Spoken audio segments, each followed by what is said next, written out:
This week in comic books, DC gets 50 Shades of Green, and it was awkward. Over in the land of Marvels, Wolverine performs brain surgery. Who knew? And I want to share something very special with you in the Independents. If you like Elvira with a little Crypt Keeper and HP Graveyard, if you like that kind of narrative in a story before a horror story, man, I picked up a really cool book that I want to share with you. But first, let's pay some bills. Your boy got a sponsor. Check it out. Hey weirdos, do you ever find it hard to get going in the morning? Do you need a swift kick in the butt to get your day started? I find a good cup of coffee helps me supercharge my evil genius ways and motivates my ability. Coffee Brand Coffee is the perfect start to my dastardly day. They offer multiple roast and flavors, teas and cocos, while you sit by the fire and watch all your enemies burn. Go to Coffee Brand Coffee today and use promo code POCANJOE and save 10%. Coffee Brand Coffee. No gimmicks, just coffee.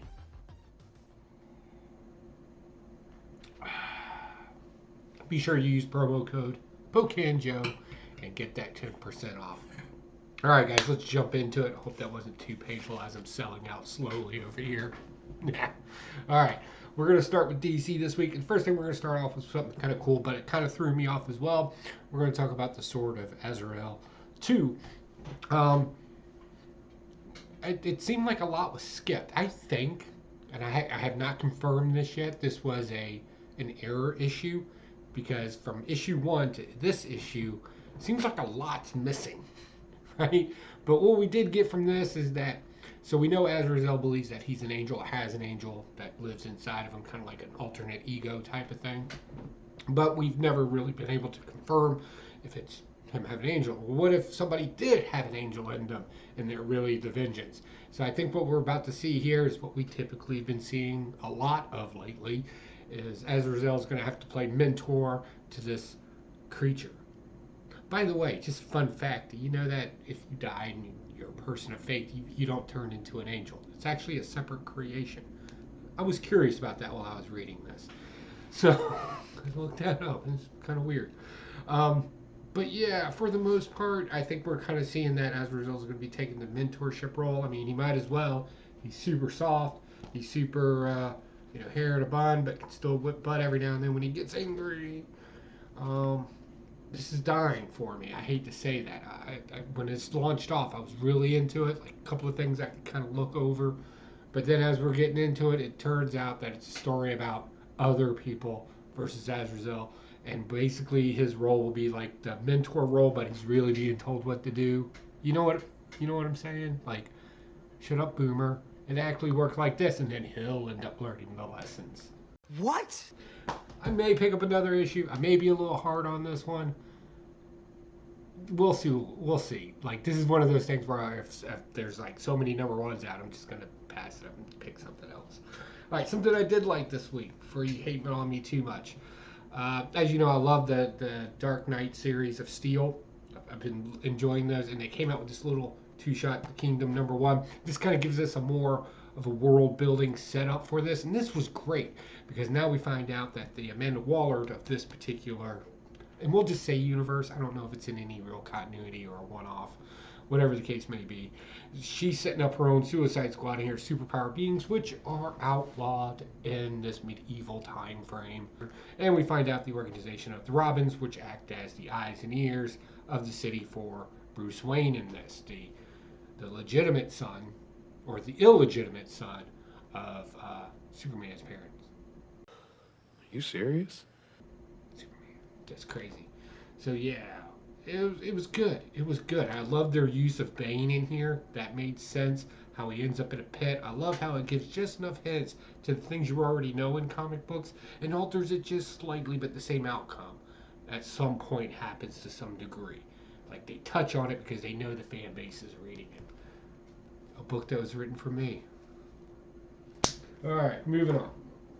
Next, okay, in the opening I said 50 Shades of Green.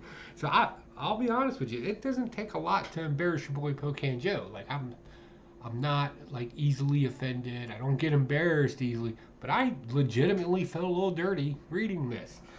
Why are you telling me this? And this was Poison Ivy #4. I was able to get my hands, secret squirrel time, don't tell anybody, on the recalled cover. Apparently this was the wrong cover for this issue, and they did a big send back for it. So there's that. And I'm reading this along, and it's a lot of just woe is me, things are this, things are that. It's an annoying read. And then all of a sudden there's this Poison Ivy's hooking up with this other lady, and like it gets pretty close to being graphic. But the entire time while this little intimate moment's happening, Poison Ivy's imagining Harley Quinn sitting over in the corner talking and watching all this. And I'm just like, really just kind of squashes the rest of the story and makes you forget what's going on in there. Like it was awkward.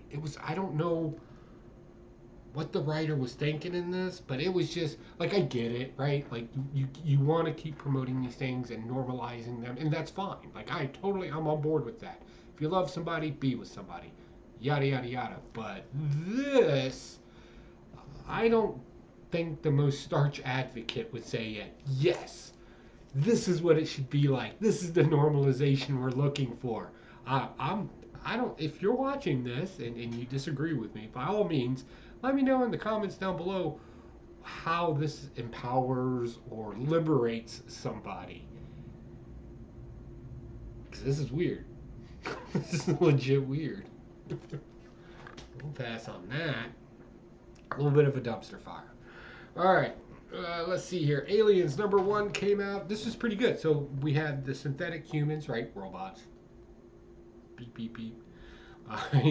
They've ran away to another planet because of conflict with the government and all this other stuff and being used for things, and they're sentient to some degree. And now they're needed to battle, that's right, our boys, the aliens. First off, what a cover. I'm really digging these kind of covers. You see the body he's holding, right? Like, that's just creepy. I'm getting more and more into the macabre, I've noticed lately. I think it's an age thing. But yeah, they're all super top tier performing, just the pinnacle of everything, and that's where it just got lost to me. Like, these people don't seem like they're not even people, right? They're things. They're things at the end of the day. So I'm not sure what, like, they're just, I don't know. I'm not sure. If you sit there and you spend the first 5 pages on something trying to convince me how powerful something is, and it's not the villain, it's not the conflict, right? It's the hero. Well, we already know the hero's going to win. We don't need to prop that up any more than what it is. As a matter of fact, I think we would all enjoy a little struggle on the hero side. That's not to say the rest of the book's going to go that way. Obviously, there's going to be, this is where you kind of start thinking and you kind of start piecing things together of how it's going to work. I don't know. I do want to see the Xenomorphs do some damage, like rip them in half and stuff like that, because that's what they do. Don't do that. Don't be rude. I don't know. We'll see. Another #1 that came out this week, All Out Avengers. So this was kind of confusing. Again, this is where it did the number thing, right? It's issue 1, and it picks right up in the middle of the story someplace. And I'm like, I have no idea where this is. Was there a precursor that came out? Is it bunched off of something else? Like the Avengers run? I'm not really sure. But all in all, this was good. I enjoyed this. Right? Colonel Danvers turns into a bad guy. She's doing damage, and she's just whipping up on the boys, no doubt. But, hero's got to win. This, I don't know what's going on here with Thor's hair, right? But doesn't that look like your aunt that still listens to Whitesnake? And she's like, here I go again on my own. It's kind of insulting on some level. It does. It's weird. All right. So moving on with this. This is a great story. But again, I'm not totally sure who this character is. I was told it was their first appearance, but apparently they're in charge of making everybody kind of morph and can bring soldiers into the world. Of course, they have to kind of outthink her, outsmart her, and out-trickster her a little bit, and they do. But for the most part, this was a good read. I enjoyed it. And of course, it's got a Young cover. Mama wants her Scotty Youngs. She gets them. But yeah, this was a pretty good read. But again, I would like a little bit more context to it. And obviously, I missed that when I dropped the Avengers. And they just kind of snuck it under there. Next, okay, so In Ghost Rider, you'll probably remember they were doing the bike race. Well, and then, of course, Johnny Blaze here gets into a little bit of trouble. Wolverine goes to save him. They go into a bar. He does the old shink shink and cuts the thing that's been festering in his head to make him kind of be this other thing. Well, of course, a little bit of that thing escapes and invades somebody. So now we're going to have that issue coming up here real soon. You judgmental prick. Yeah, that will go to follow. But this Dark Council of Magician things, apparently, they're supposed to be there to kind of equal the balance of like good magic and bad magic, or bad guys and good guys. Same thing, really, at the end of the day. Right? It's kind of supposed to balance that. Well, come to find out, they're kind of leaning more towards the evil. And we know Darkheart is part of all of this in some way, shape, or form. So let's see where that takes us into the future. But yeah, this, for as little that happened in this book, it was graphic. Like, it is some straight up, just weird. Look at that. Good classic art coming back. Good stuff. Enjoyed that as well. Something else I enjoyed for a very unusual reason. So don't get weird about this, but we're going to talk about religion for just like a brief second. All right? We're not choosing one over another or saying it's good or bad. But if you read Punisher #6, Ares goes on this very long monologue. And I swear, if you just read it for what it was and didn't read it, it would almost sound like a heartfelt speech from a loving God versus one that obviously is just whipping up on Punisher. I don't understand what you're saying right now. Can you speak how people speak? Like, the words and everything look like something you would actually extract from a Bible or tell believers of a faith in it. And I just love the way that how this was taken. It was like, yeah, we're going to put it in this context.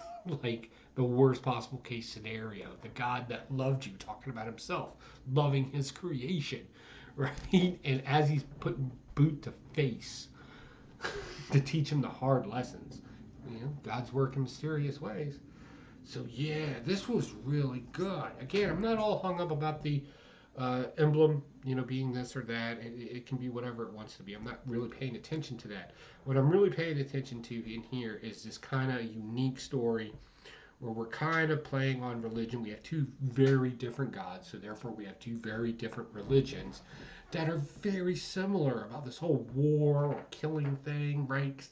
The two kind of go hand in hand, right? And what it is, and what the Punisher tried to make, or I'm sorry, what Ares tried to make Punisher to be, versus what the Beast is trying to use Punisher for. That's a great way to put that. I need to keep that in the back of my head, because that's pretty good. And of course, Daredevil shows up at the end. We'll find out why. Oh, and we also got a brief hint on why they can't bring Castle's kids back to life. That was kind of sad. Like, that was kind of, oh, it's right there in the heart a little bit. But yeah, it was crazy. Definitely a read. I would pick this up. Again, don't get hung up on the, he's not wearing the right emblem. Okay, yeah, you're right, but there's a reason for that. Think of it as somebody used to wear a cross, and then one day they're like, no, I don't want to wear it. I'm not part of this anymore. I'm part of this religion, so now I wear the emblem of that religion, if you will. I think that kind of plays into it a little bit. That's a good one, too. I need to start talking more about religion. All right, here we go. We got Moon Knight came out. This is interesting. So now we're getting the other identities, right, of Mark Spector back into the role and doing what they do, getting information from both scales of the, well, of society, right, high society and low society, getting information and finding out everything we can about the tutor who's running a vampire cult. And then we find out they're not going into Chinatown for some reason. So, right, two reasons. One, you're not interested in Chinatown. They're vampires. Why wouldn't they be? So that means something scares them in Chinatown. So now we got to go find that out. Of course, that turns into a thing. So this is interesting. I like bringing the two characters back into it. I think it's a little stretch to call it disassociated identity disorder. What kind of crackhead terminology is that? I think it's a little bit of a stretch, but it's there. Like, you can see it. And I get, sometimes you got to simplify things to some degree, just so people can conceptualize it. And they do a very good job of that in here.